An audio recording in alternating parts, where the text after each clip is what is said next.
Okay, so I was following this tutorial from Marco, and basically this just explaining some like how to layer the things and how to do digital art. And he was first doing this color layer, and then after that he added a background layer, and you can kind of see that the background layer alters like the colors above it, or the color layer above, right? And the issue is that even though like on his tutorial it kind of makes sense, and it doesn't affect the color layer above it a lot, is that because his background is very like somewhat consistent, the difference in like the alterations of the color layer wasn't big, and it kind of works in this case.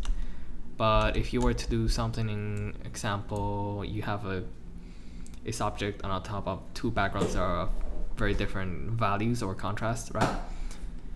Once you add the background, the color layer will alter it will alter the colors above it a lot more, right? So this looks weird. It looks like it's kind of like it has like a C index issue, or like if we were talking about computer graphics, right? Like this here shouldn't be altered. So then what you can do to fix this is add it into a group, which does partially fix it, but then it causes its own issues, right? So this is basically how it would occur right after like this is how it would look if you drag it into a group without any other considerations. And then after that I tried fixing it through adding a mask layer with the same color as the background as like here, right?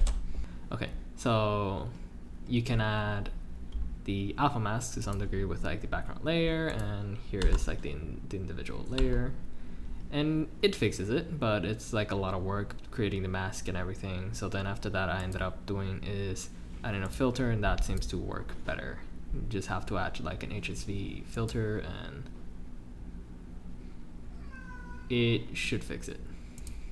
So if you're having these issues, the process that I guess I would recommend is to, as soon as you begin doing the base color, just group everything that is related to the subject so that the base color is not affected by the background layer below. So you can work on them independently and still have like consistent colors within the layers above, or the subject, I guess.